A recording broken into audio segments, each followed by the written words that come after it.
¿Cómo serán los creyentes en el cielo? No sé si alguna vez se han hecho esa pregunta. ¿Qué clase de vida vivirán allí? ¿Cómo seremos cuando seamos finalmente glorificados? Este es el tema que queremos exponer en esta mañana para continuar nuestros estudios acerca de la doctrina bíblica del cielo. Y aunque me adelanto a decir que hay ciertas interrogantes que la Biblia no responde en cuanto a esto, Dios ha revelado lo suficiente como para que los creyentes anhelen de todo corazón ir al cielo. Y a modo de introducción, yo quisiera que buscaran conmigo algunos textos claves del Nuevo Testamento que descorren un poco el velo para que podamos contemplar algo de lo que será la vida de los creyentes en el cielo. Mateo capítulo 13, Evangelio de Mateo capítulo 13, y vamos a leer el versículo 43. Entonces los justos resplandecerán como el sol en el reino de su Padre. El que tiene oídos para oír, oiga. He aquí, hermanos, una de las cosas que sucederán cuando nuestro Señor Jesucristo regrese en gloria. Dice el texto que los justos resplandecerán como el sol en el reino de su Padre. Como bien señala Hendrickson en su comentario de Mateo, los que son recipientes de su gracia aquí serán recipientes de la gloria allá. Los creyentes en aquel día serán glorificados. En estos momentos la identidad de los hijos de Dios está escondida a los ojos del mundo. Los creyentes son menospreciados y desestimados como personas sin importancia, pero cuando el Señor regrese en gloria, se cumplirán las palabras de Daniel en el capítulo 12 de su profecía. Los entendidos resplandecerán como el resplandor del firmamento. Romanos capítulo 8. Romanos capítulo 8, versículo 18. ¿Cómo serán los creyentes en el cielo? Romanos capítulo 8, versículo 18, dice el apóstol Pablo: pues tengo por cierto que las aflicciones del tiempo presente no son comparables con la gloria venidera que ha de manifestarse. El tiempo presente, dice Pablo, es un período de aflicción, se caracteriza por la aflicción. Pero estas aflicciones no son comparables con la gloria venidera que se ha de manifestar cuando Cristo regrese en gloria. Ahora, si ustedes estaban alertas cuando yo leía este texto de Romanos, se deben haber dado cuenta de que hay dos palabras que yo no mencioné. Dos palabras que yo no mencioné, y fue a propósito. Dos palabras que hacen un mundo de diferencia en el mensaje contenido en este texto. En nosotros. Lean el texto otra vez. Pero tengo por cierto que las aflicciones del tiempo presentes no son comparables con la gloria venidera que en nosotros ha de manifestarse. Hermanos, no solo seremos espectadores de esa gloria, sino que participaremos de ella. Esa gloria se ha de manifestar en nosotros. En aquel día seremos investidos de gloria. Romanos capítulo 8, versículo 28. Y sabemos que a los que aman a Dios, todas las cosas les ayudan a bien. Esto es, a los que conforme a su propósito son llamados. Porque a los que antes conoció, también los predestinó, para que fuesen hechos conformes a la imagen de su Hijo, para que Él sea el primogénito entre muchos hermanos. Y a los que predestinó, a estos también llamó, y a los que llamó, a estos también justificó, y a los que justificó, a estos también glorificó. Esto es algo tan cierto que Pablo lo dice en tiempo pasado. La glorificación, hermanos, no es otra cosa que alcanzar plenamente el propósito para el cual fuimos llamados, escogidos, justificados por Dios. ¿Y cuál es ese propósito? Ser hechos conformes a la imagen del Hijo de Dios, de nuestro Señor Jesucristo. En el momento de la glorificación seremos completa y totalmente conformados a la imagen moral de nuestro Señor. Colosenses capítulo 3.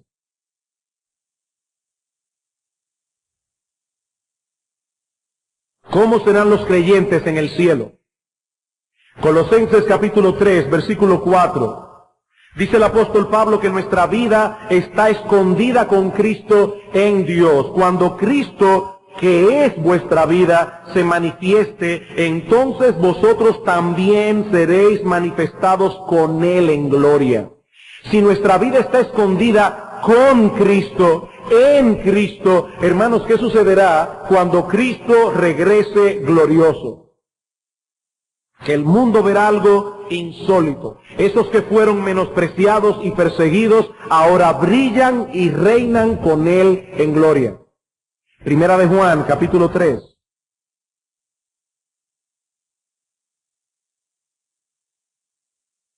Primera de Juan, capítulo 3, versículo 2. Noten, hermanos, que no estamos buscando un versículo aquí, otro versículo allá. Esta es la enseñanza del Nuevo Testamento. Dice en Primera de Juan, capítulo 3, versículo 2, amados, ahora somos hijos de Dios, y aún no se ha manifestado lo que hemos de ser, pero sabemos que cuando Él se manifieste, seremos semejantes a Él, porque le veremos tal como Él es. Hay algunas cosas del cielo que nosotros no conocemos en este momento, pero hay algo que sí sabemos, dice Juan, y es que nosotros seremos como Él cuando Él se manifieste en gloria. Seremos como nuestro Salvador, no en el sentido de que seremos iguales a Él, porque Él es Dios de Dios, luz de luz, Dios verdadero de Dios verdadero. No, lo que este texto declara es que seremos conformados a la semejanza del Hijo de Dios. Quizá no hay mejor comentario de este texto que el que encontramos en la misma Escritura, en Filipenses capítulo 3, versículo 21. Pablo nos dice allí que cuando el Señor vuelva, transformará el cuerpo de la humillación nuestra para que sea semejante al cuerpo de la gloria suya. Cuando el Señor vuelva, seremos conformados a su semejanza. Hermanos, todos estos textos y otros que no hemos leído por causa del tiempo, conducen al mismo punto. En el cielo los creyentes serán transformados, compartirán en cierto grado la gloria del Salvador. No seremos espectadores de esa gloria únicamente, seremos participantes de esa gloria, seremos investidos de esa gloria. Y lo que vamos a considerar en esta mañana son las implicaciones de esa transformación que sufriremos en el cielo, tanto en lo que respecta a nuestras almas como en lo que respecta a nuestros cuerpos. Veamos en primer lugar qué significa esta transformación en cuanto a nuestras almas. Hermanos, ¿cómo serán nuestras almas en el cielo? La Biblia declara que serán perfectas en santidad. El autor de la carta a los Hebreos se refiere a aquellos que han partido ya a la presencia del Señor como los espíritus de los justos hechos perfectos. Hebreos capítulo 12, versículo 23. Y la palabra que usa el autor de Hebreos aquí es la misma que aparece en este capítulo en el versículo 2, cuando se nos dice que el Señor es el autor y consumador de nuestra fe. Esta palabra significa traer algo hasta su terminación, hasta la meta. ¿Y cuándo fueron perfeccionados los espíritus o las almas de estos justos? Solo hay que leer Hebreos capítulo 11. Todos esos héroes de la fe que aparecen en Hebreos capítulo 11 habían pasado por diversas experiencias, pero todos tenían una cosa en común. Todos habían muerto. Y al momento de morir sus almas fueron perfeccionadas. Hermanos, cuando un creyente muere, parte de inmediato a la presencia del Señor y sus almas son perfeccionadas. Y es necesario que sea así, porque nadie puede entrar en el cielo sin ser perfecto. Dice en Hebreos capítulo 12, versículo 14, capítulo 12, versículo 14, sin santidad nadie verá al Señor. Y en el libro de Apocalipsis varias veces se nos dice que en el cielo los habitantes tienen vestiduras blancas. Yo no sé cuál será la moda del cielo, yo no sé qué tipo de ropa tendremos, cuál es el color de temporada en el cielo, porque hermanos, esos textos no son literales. Esos textos simplemente nos están diciendo que en el cielo todos sus habitantes son puros. Dice en Apocalipsis capítulo 21, versículo 27, que en el cielo no entrará ninguna cosa inmunda o que hace abominación y mentira. Todos los habitantes del cielo son perfectos. Experimentaremos al llegar allí, en nuestras almas, aquello que Cristo compró para nosotros en la cruz del Calvario. Dice en Efesios capítulo 5, versículos 25 y 26, que Cristo amó a su iglesia y se entregó por ella para santificarla, para presentársela a sí mismo como una iglesia gloriosa, que no tuviese mancha, que no tuviese arruga, nada semejante. Esas son las vestiduras blancas que tenemos en el cielo. De ahí la declaración tan extraña que aparece en Apocalipsis capítulo 7, versículo 14. Dice allí que esas vestiduras fueron emblanquecidas en la sangre del Cordero. Una sangre que emblanquece, la sangre de Cristo, porque es una sangre que purifica. Amados hermanos, yo quisiera que ustedes meditaran por un momento en esto que estamos diciendo ahora. Llegará el día cuando nuestras almas sean completamente purificadas. Esa lucha que el creyente experimenta cada día contra su pecado y que el apóstol Pablo establece claramente en Romanos capítulo 7, habrá terminado por siempre, para siempre. Los creyentes mantienen aquí ahora una relación extraña de atracción y odio con el pecado. Una extraña relación de atracción y odio. No quieren pecar, pero el pecado todavía ejerce atracción sobre ellos. Y eso es lo que genera esa lucha que nosotros libramos cada día, hermanos. Y que viene a ser agónica muchas veces. Ya no practicamos el pecado ya no se enseñorea sobre nosotros, pero sigue siendo un enemigo poderoso y cruel, con el que tenemos que enfrentarnos día tras día. Pero mis hermanos, queridos, esa lucha terminará completamente en el cielo. En el cielo. Nuestras almas serán completamente purificadas en el cielo. Todas las células cancerosas del pecado que ahora infectan nuestras almas serán totalmente eliminadas de nosotros. Es una quimioterapia poderosísima. Nunca más tendremos problemas con nuestro mal temperamento. Nunca más. Con nuestra falta de control, con nuestra impaciencia, nuestra irritabilidad, nuestros malos pensamientos, nuestra obstinación, nuestro egoísmo, nuestro egocentrismo. A veces sentimos aquí envidia, a veces sentimos celos por las bendiciones que Dios le da a otras personas. Eso nunca más lo sentiremos en el cielo. Nunca más. Nunca más sentiremos vergüenza por algo que hicimos que no debimos hacer. Nunca más sentiremos vergüenza por algo que dejamos de hacer y debimos hacer. Nunca más sentiremos como ahora tanta renuencia para decir, por favor, perdóname, he pecado contra ti. Nunca más. Hermanos, ¿cómo se levanta el orgullo en nuestro corazón para justificar lo injustificable? O para conceder el perdón cuando alguien nos ha ofendido y nos está pidiendo perdón. Pero hermanos, eso nunca más ocurrirá en el cielo.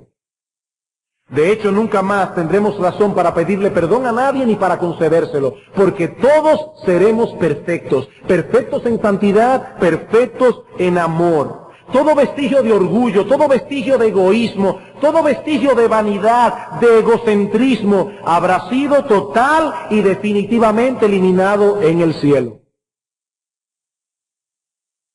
Toda apatía espiritual, toda falta de fervor, toda falta de amor a Dios será eliminada en el cielo.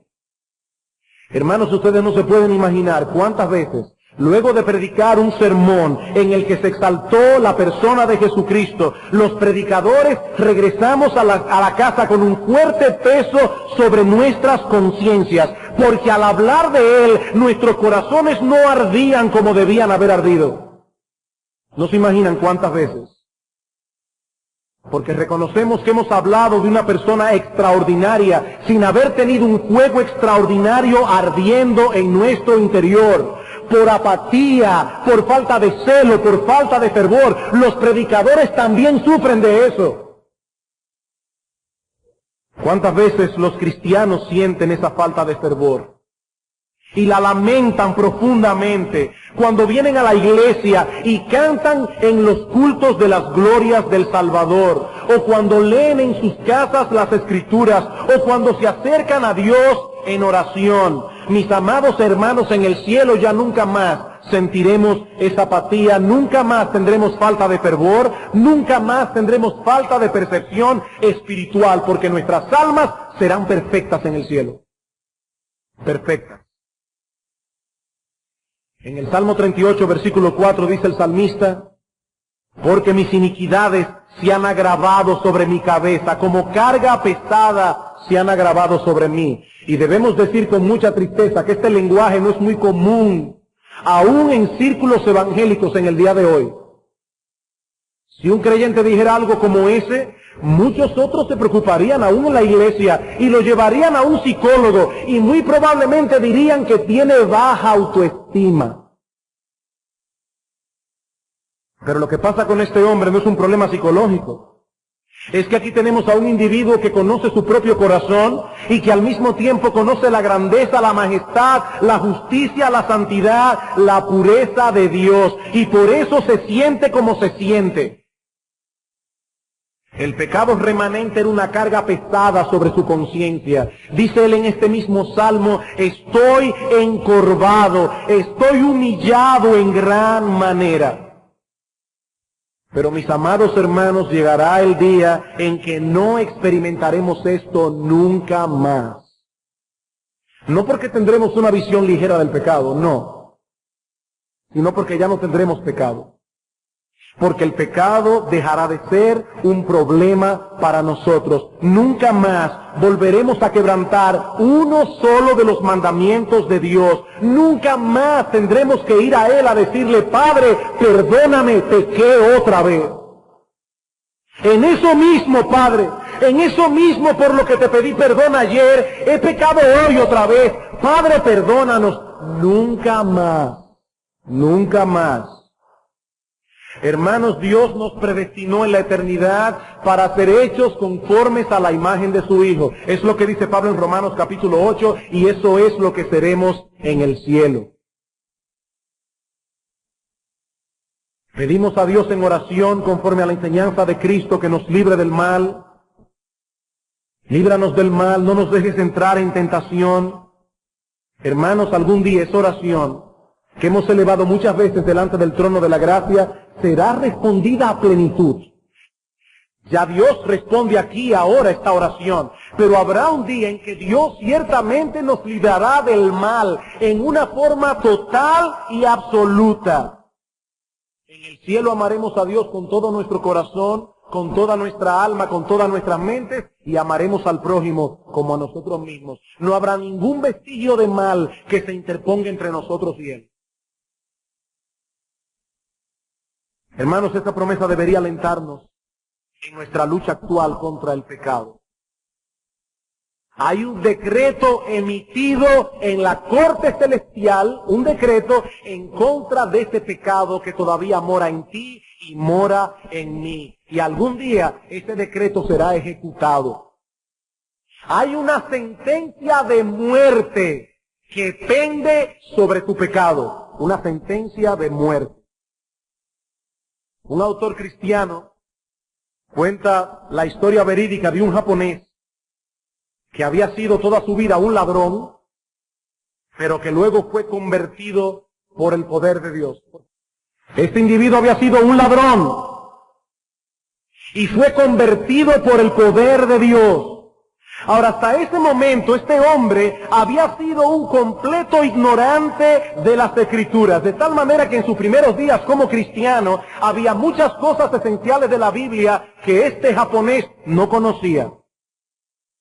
Y el primer domingo que visitó una iglesia luego de su conversión, se topó con que en una de las paredes de la iglesia estaban escritos los 10 mandamientos. Y lo interesante es que durante toda esa semana, este pobre japonés había estado luchando con la tentación de este pecado que lo había dominado toda la vida.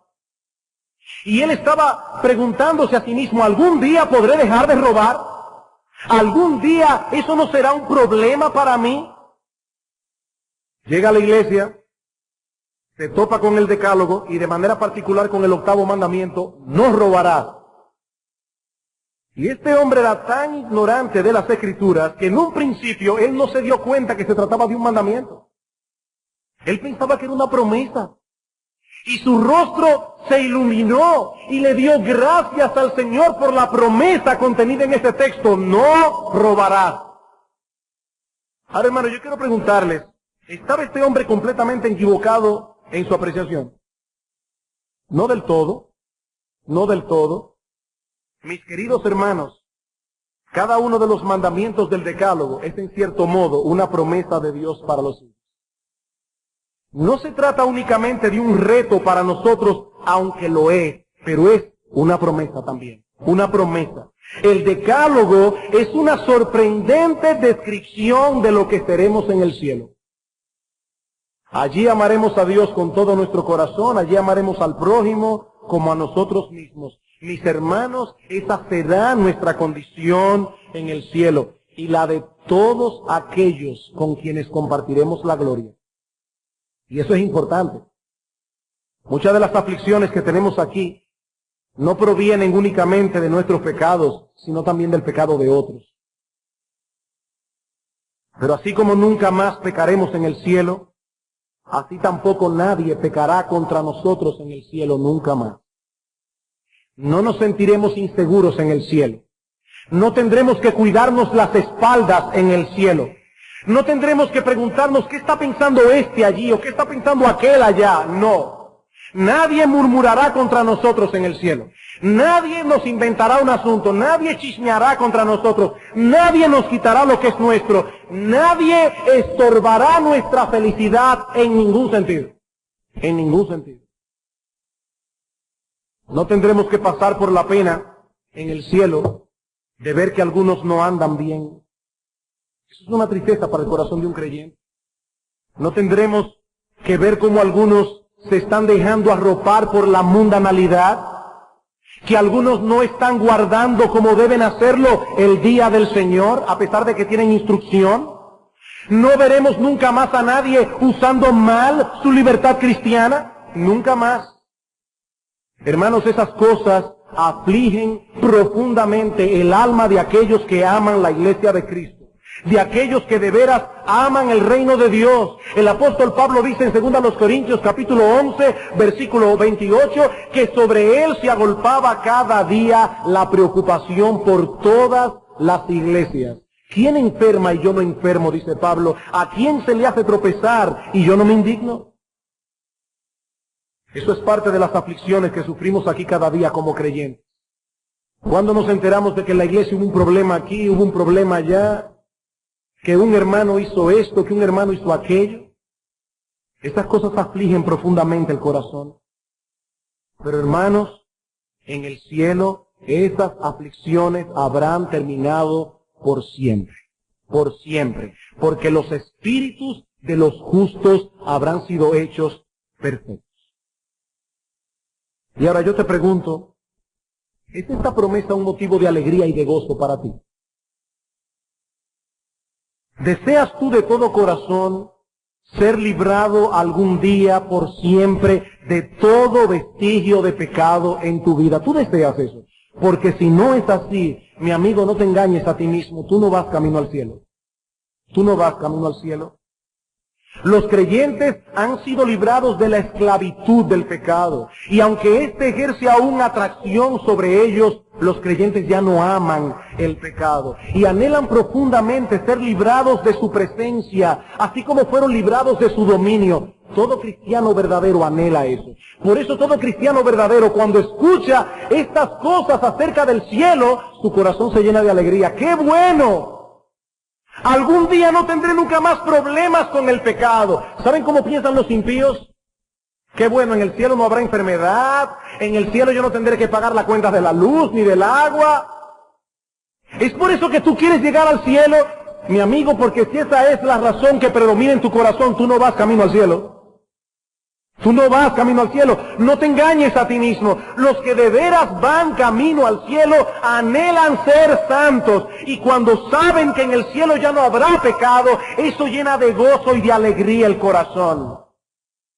Dice el apóstol Juan en su primera carta, en el texto que citamos en la introducción, no solo que en el cielo seremos semejantes al Señor, sino que aquí en la tierra, en esta vida presente, el que tiene esa esperanza en Él, se purifica a sí mismo.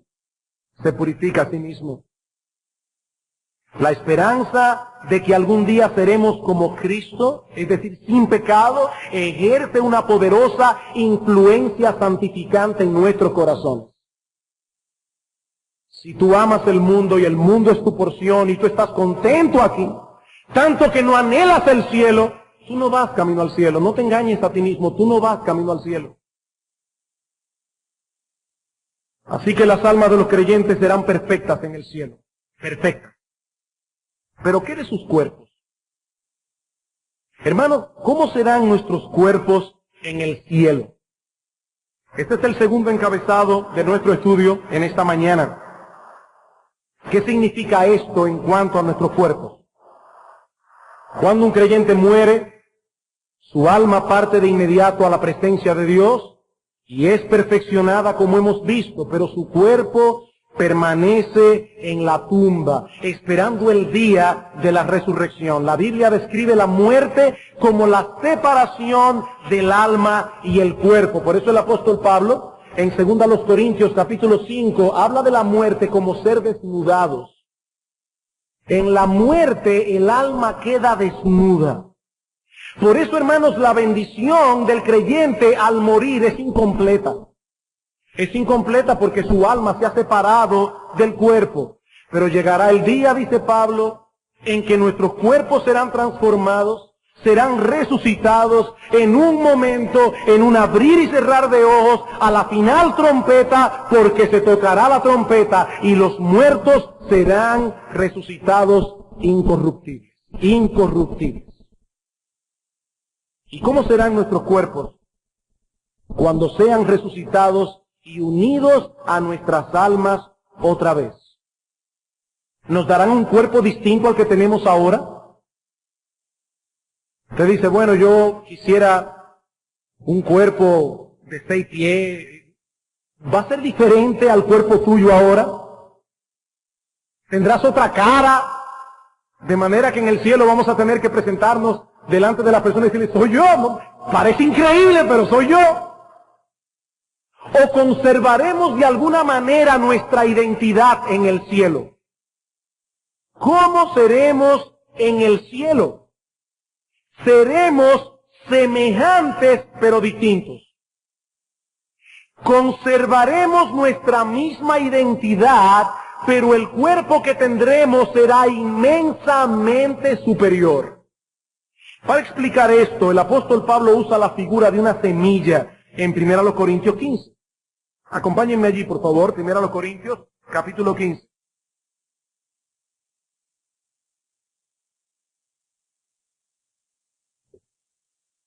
Versículo 35.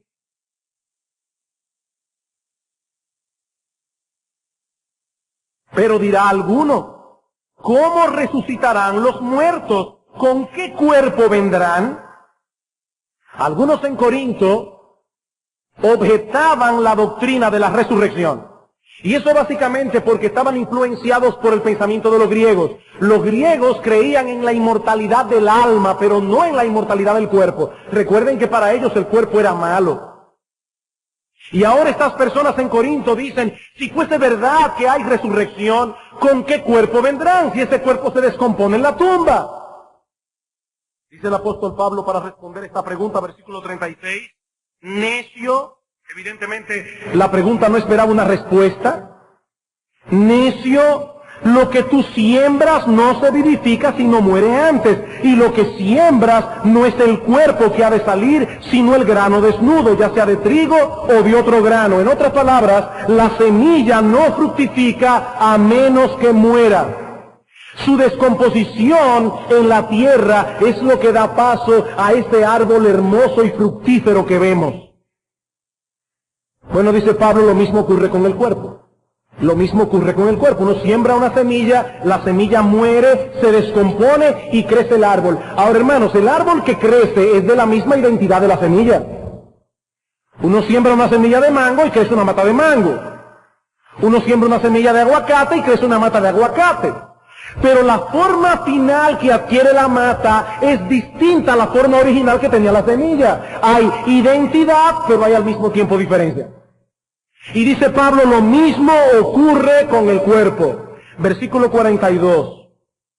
Así también es la resurrección de los muertos. Así también, como una semilla que se descompone en la tierra.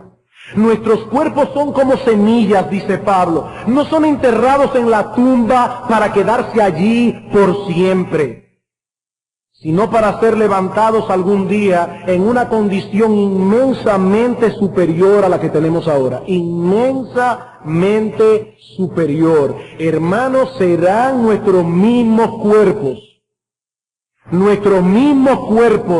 pero muy superiores.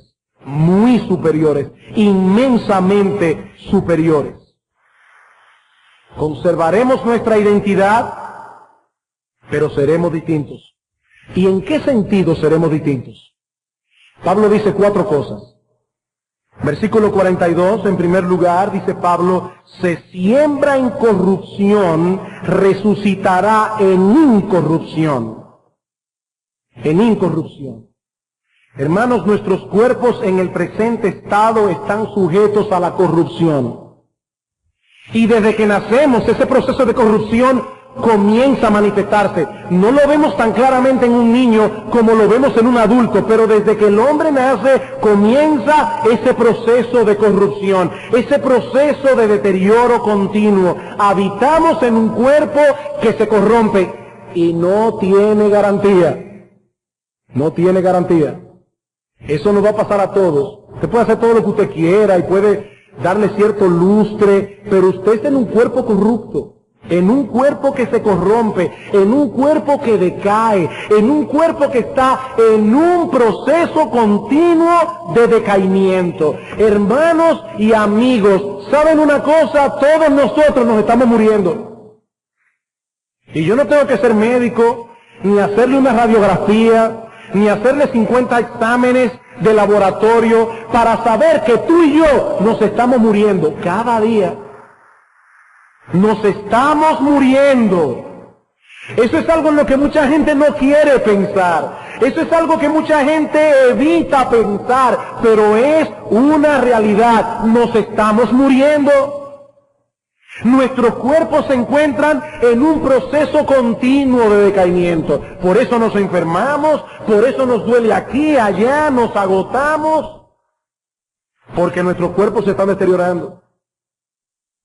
Y ese deterioro, tarde o temprano, nos llevará a la tumba, tarde o temprano terminará en la muerte. Hermanos, en el cielo no será así. En el cielo no será así. Se siembra un cuerpo corruptible, dice Pablo, pero resucitará un cuerpo incorruptible, un cuerpo imperecedero, siempre joven, siempre saludable, siempre vigoroso y fuerte, siempre. Y no importa la edad que usted se muera, el cuerpo suyo, cuando usted tenía 1 año de edad, es el mismo cuerpo que tiene ahora, no importa la edad que usted tenga, la identidad continúa idéntica. Por lo tanto, nosotros no sabemos qué edad figuraremos cuando despertemos en el cielo.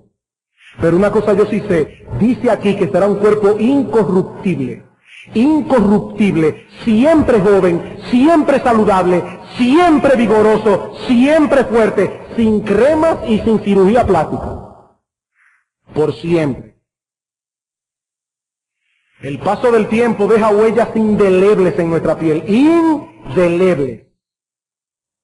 Hermanos, esas marcas desaparecerán en el cielo y nunca más las volveremos a ver. Nunca más. No más dolor, no más debilidad, no más decaimiento, no más. nuestros cuerpos resucitados llevarán consigo por siempre la lozanía, la belleza de la juventud.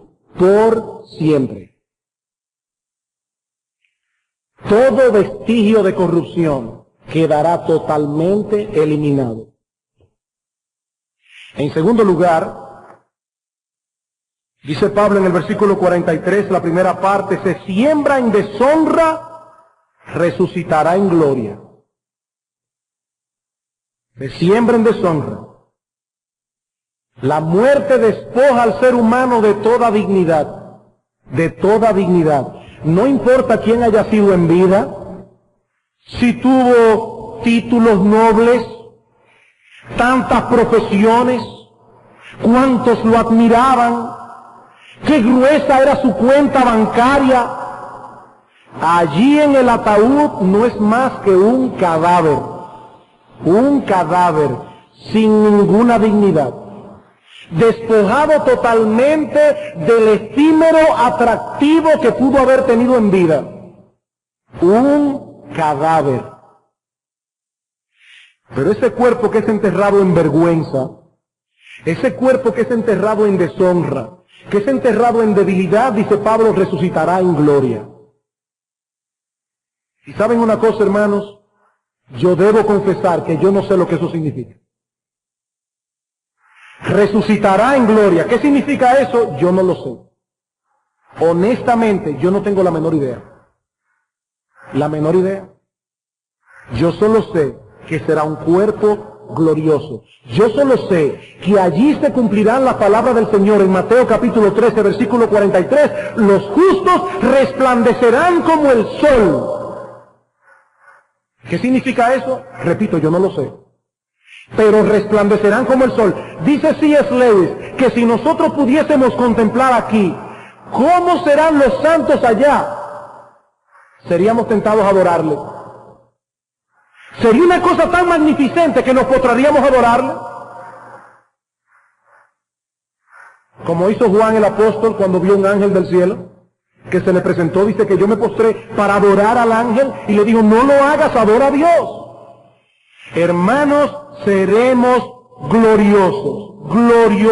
No seremos meros espectadores de la gloria de Dios. Nosotros recibiremos el impacto de esa gloria. Seremos investidos de esa gloria. En tercer lugar, versículo 43 otra vez, dice Pablo, se siembra en deshonra, resucitará en gloria. Se siembra en debilidad, resucitará en poder. En poder. Hermanos, cuánta debilidad experimenta nuestro cuerpo cada día. Cuánta debilidad. Usted pudo haber dormido bien anoche, tuve un buen descanso, dormí mis 8 horas, se levanta por la mañana con todo su vigor, listo para las tareas del día, pero a medida que pasan las horas, a medida que se adentra en las actividades del día, vuelve a sentirse agotado otra vez. Y cuando llega la noche, necesita dormir de nuevo. Para el otro día volver al mismo ciclo. Y si durmió mal, peor. Hermanos, este cuerpo está rodeado de debilidad. Y esa debilidad que poseemos en vida será consumada en la muerte. En la muerte. No hay nada más débil ni más impotente que un cadáver. Total debilidad, somos sembrados en debilidad, pero, dice Pablo, resucitaremos en poder.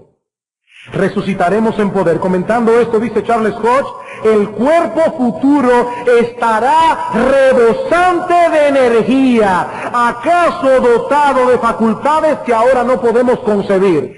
Tendremos energía para regalar, energía que nunca se agotará. Hermanos, en el cielo nuestros cuerpos no serán una carga para nosotros, nuestros cuerpos no serán un impedimento, estaremos llenos de energía, llenos de energía. No importa en cuántas actividades estemos envueltos por los siglos de los siglos, nunca sentiremos cansancio en el cielo, nunca. Nunca nos va a doler por aquí, nunca. Es más, yo te me pregunto si sudaremos en el cielo, yo no sé. Pero no habrá nada que nos incomode. Se siembra en debilidad, resucitaremos en poder. Nunca nos sentiremos cansados en el cielo. Nunca vamos a querer hacer algo y el cuerpo se nos va a oponer. Nunca. Llenos de energía todo el tiempo. Siempre jóvenes, siempre vigorosos, siempre saludables y fuertes. Siempre, todo el tiempo. Y finalmente dice Pablo en el versículo 44, se siembra cuerpo animal, resucitará cuerpo espiritual. ¿Y qué significa eso? Bueno, eso no significa que nosotros somos animales que razonamos, no. No, la palabra que el apóstol, que la Reina Valera traduce aquí, cuerpo animal, significa simplemente un cuerpo preparado para la vida terrena. Nosotros tenemos un cuerpo que se adapta perfectamente a la vida aquí. Pero no se puede adaptar a la vida allá. Si a nosotros nos llevaran al cielo así como somos, sería terrible. ¿Qué es un cuerpo espiritual? No es un cuerpo inmaterial. No es un cuerpo etéreo. Es un cuerpo. ¿Recuerdan ustedes cuando el Señor Jesucristo resucitó? Que le dice a los discípulos, denme de comer. Y le dice a Tomás, mete tu mano en mi costado. Ellos podían ver las marcas de Cristo en la cruz. Era un cuerpo, no era un cuerpo etéreo, no era un cuerpo inmaterial, era un cuerpo físico real, pero era un cuerpo espiritual, un cuerpo adaptado a la vida en el cielo. ¿Qué significa esto? Yo tampoco sé porque yo nunca he ido al cielo, pero es lo que la Biblia enseña, es un cuerpo adaptado para la vida en el cielo. Hermanos, ¿a cuántos de ustedes no les ha pasado, con honestidad, que se ponen a pensar en el cielo y dicen, pero yo no me aburriré en el cielo? Es más, uno no quiere problemas, pero los problemas como que mantienen a uno aquí alerta. A veces como que a uno aquí le hace falta como ciertos problemitas para mantener la adrenalina. Y uno dice, ¿cómo será eso en el cielo? No va a haber que ir a hablar con un hermano para aplicar Mateo 18, ni problema económico, y yo no me aburriré en el cielo con tanto tiempo y sin nada importante que hacer. No es que tú tendrás muchas cosas importantes que hacer en el cielo, pero el punto es que nosotros aquí no podemos concebir cómo es la vida allá, porque el cuerpo que tenemos ahora está adaptado a la vida en la tierra, no en el cielo. Pero se siembra un cuerpo animal, resucitará un cuerpo espiritual, un cuerpo celestial, un cuerpo preparado para la vida en el cielo. Bien, hermanos, estos son algunos de los destellos de la gloria que en nosotros ha de manifestarse. Seremos semejantes a nuestro Salvador. Este cuerpo de la humillación nuestra será transformado en el cuerpo de la gloria suya. ¿Y qué aprendemos de todo esto? 3 cosas. Al menos 3 cosas. En primer lugar, aprendemos, hermanos, que la lucha que nosotros tenemos con el pecado remanente aquí y ahora durará hasta que lleguemos al cielo. Hermanos, algún día seremos perfectos, pero no aquí. No aquí. Seremos perfectos en el cielo. Muchos creyentes se desaniman cuando ven la lucha tan grande que tienen en su corazón contra el pecado. Cuando ven la influencia tan poderosa que el pecado todavía ejerce en ellos. Cuando ven cómo el pecado todavía los seduce. Uno quisiera que viniera la tentación y que esa tentación no hiciera absolutamente nada en nosotros. Hay tentaciones que no hacen nada en nosotros. Porque dice Santiago que cada uno es tentado cuando de su propia concupiscencia es atraído y seducido. Y hay algunas cosas que no pertenecen a nuestra propia concupiscencia. Y cuando vienen esas tentaciones, podemos decir que no con una facilidad espantosa. Y tal vez hay otros en la iglesia que no pueden decir que no a esa tentación particular, pero para mí eso no es ningún problema. Pero cuando somos tentados de acuerdo a nuestra propia concupiscencia, y el corazón se agita, y sentimos un fuerte deseo de pecar, y para no pecar tenemos que hacer uso de todas nuestras energías espirituales. Muchos creyentes se abaten cuando perciben esa lucha en el corazón. Mi hermano, anímate, ese es un síntoma inequívoco de que vas camino al cielo. ¿Los impíos no tienen esa lucha? Algún día el pecado ya no tendrá parte ni suerte con nosotros, pero estará en el cielo. Eso será en el cielo, mi hermano. Hasta que entremos por esas puertas de perlas, tendremos que seguir librando esta batalla espiritual. Dice Pablo, yo no hago el bien que quiero, sino el mal que no quiero, eso hago. ¿No es esa tu experiencia? Cuando la obstinación de nuestro corazón vence y pecamos, el creyente puede decir, yo no hice lo que yo quería, porque yo hubiera querido no pecar. ¿No es esa la experiencia del creyente? Pues hermano, nosotros tendremos esa lucha hasta que lleguemos al cielo. Algún día seremos perfectos allá, no aquí. No aquí. Pero en segundo lugar, esta enseñanza que hemos visto hoy debe ser un aliento para nosotros en el tiempo presente mientras luchamos con el pecado que todavía mora en nosotros. ¿Por qué? Porque sabemos que estamos librando una batalla desde el terreno del vencedor. Una batalla desde el terreno del vencedor. Hermanos, nosotros estamos peleando un pleito que vamos a ganar, porque algún día seremos perfectos. Algún día el pecado será aplastado. Algún día tendremos victoria total y absoluta. Sigue peleando la batalla. Sigue luchando, mi hermano. Que nosotros estamos del lado del vencedor. Ya Cristo venció. En el mundo tendréis aflicción, dice el Señor, y una de ellas es la lucha contra el pecado. Pero dice Cristo, yo he vencido al mundo. Yo he vencido al mundo. Hermanos, nosotros somos más que vencedores.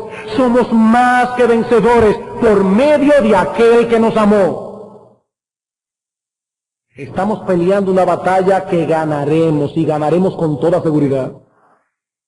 Algún día seremos perfectos. Algún día no tendremos pecado. Algún día seremos idénticos a Cristo. Hermanos, algún día Cristo verá el fruto de la aflicción de su alma y quedará satisfecho, plenamente satisfecho. A veces uno se pregunta, ¿qué estará pensando Cristo de mí?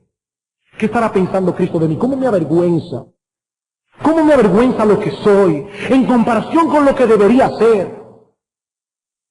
Mi hermano, algún día Cristo te verá y va a decir, esto es lo que yo quería hacer de ti. Estás perfecto.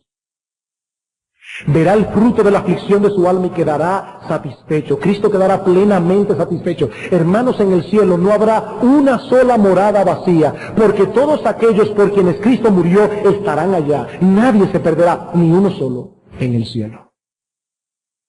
Pero en tercer lugar y por último, esta enseñanza que hemos visto hoy debe ser una alerta para muchos. Para muchos que creen que van camino al cielo. En el cielo, Cristo no comenzará ninguna obra con nadie. En el cielo será perfeccionada la obra que Él comenzó aquí. La obra que Él comenzó aquí.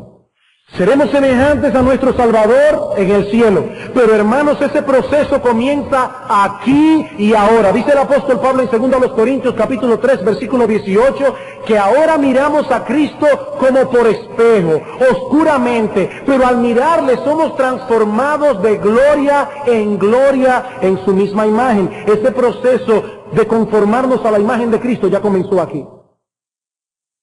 Cristo simplemente lo terminará allá. Y yo te pregunto, ¿estás tú luchando contra el pecado que mora en tu corazón? ¿Estás tú esforzándote en el poder del Espíritu de Dios de desarrollar aquellas gracias espirituales que son conformes a la imagen de Cristo? Amor, gozo, paz, paciencia, benignidad, bondad, mansedumbre, dominio propio. Porque Cristo no comenzará a hacer esa obra en el cielo. Él simplemente la terminará allá. ¿Comenzó esa obra en ti? ¿Estás tú deseando de todo corazón que esa obra concluya? ¿Tienes pruebas en tu vida, pruebas claras y contundentes de que a pesar de que el pecado ejerce una fuerte influencia sobre ti, ya no te controla como antes? ¿Ya no ejerce un dominio total sobre tu vida? ¿Estás tú creciendo en gracia? ¿Estás tú conformándote cada día más a la imagen de tu Señor? Si no es así, mi amigo, si no es así, Hoy está abierto delante de ti una puerta y un camino al cielo. Jesucristo. Él es la puerta, Él es el camino, el único camino que lleva al cielo. Mi amigo, Cristo murió en una cruz y derramó su sangre para pagar la deuda de miles de condenados que habían transgredido en innumerables ocasiones la ley de Dios. Pero Cristo pagó la deuda. Y hoy, sobre la base de ese sacrificio expiatorio, el Evangelio ofrece salvación gratuita, mi amigo, a todo aquel que cree. A todo aquel que cree. A todo aquel que se despoja de su propia justicia para confiar únicamente en Él. A todo aquel que viene a Cristo diciendo, perdóname, perdona mis pecados, dame la disposición de divorciarme de mi vida de pecado, cambia mi corazón de piedra, perdona mi incredulidad, dame la gracia de la fe, dame la gracia del arrepentimiento. Mi amigo, si tú quieres ir al cielo, pídeselo a Cristo. Pídeselo a Cristo, pídele a Él que perdone tus pecados, pídele a Él que cambie tu corazón, pídele a Él que te dé la disposición de ir a Él. Pídele a Él que quite tu corazón de piedra, pídele a Él que te dé fe, pídele a Él que te dé arrepentimiento, pídele a Él que te dé odio por el pecado, porque solo Jesucristo puede hacer eso. Yo soy el camino y la verdad y la vida, dice el Señor. Nadie viene al Padre sino por mí. ¿Y quién le ha dicho a usted que yo quiero ir al cielo? Yo quiero disfrutar mi pecado. Yo disfruto mi pecado. Yo no quiero ser librado de mi pecado. Yo quiero seguir en esclavitud porque yo disfruto pecar. Mi amigo, en el infierno donde vas, verás el pecado exactamente como los creyentes lo ven. Allí el pecado se presentará tal cual es, sin máscara, sin adornos, sin maquillaje. Y en el infierno nadie podrá derivar del pecado ni una sola gota de placer. Será dolor y sufrimiento y destrucción y nada más. La bienaventuranza está guardada únicamente para aquellos que van al cielo. Allá gozarán de Cristo. Allá gozarán de un alma perfecta. Allá gozarán de este cuerpo resucitado por los siglos de los siglos. Y mi amigo, esa invitación de gracia, de misericordia, está puesta hoy delante de ti. Ven a Cristo. Pídele a Él que te salve. Pídele a Él que transforme tu corazón. Pídeselo a Él. Porque hay un solo Dios, hay un solo mediador entre Dios y los hombres.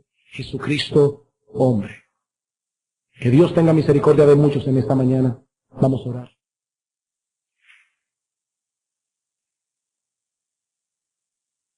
Nuestro Padre que estás en los cielos, te damos las gracias, oh Señor, por estas preciosas y grandísimas promesas. Y te suplicamos, oh bendito Rey, que tú uses tu palabra con poder en esta mañana. Oh Señor, salva a algunos. Padre nuestro, nosotros te imploramos que tú tengas misericordia de muchos que están aquí, que no van camino al cielo. Padre, ten misericordia de ellos. Oh bendito Señor, oh bendito Señor. Toma estas promesas y clávalas profundamente en nuestros corazones, en aquellos que te conocen a ti. Padre, para que amemos la gloria del cielo y eso despegue nuestros corazones de este mundo. Ayúdanos, oh Dios, ayúdanos a amar esas mansiones celestiales. Ayúdanos, oh Dios, a amar aún más a ese Cristo que está en los cielos. Bendice tu palabra, prospera tu palabra, aplica tu palabra, oh Dios, porque te lo suplicamos en Cristo nuestro Salvador. Amén.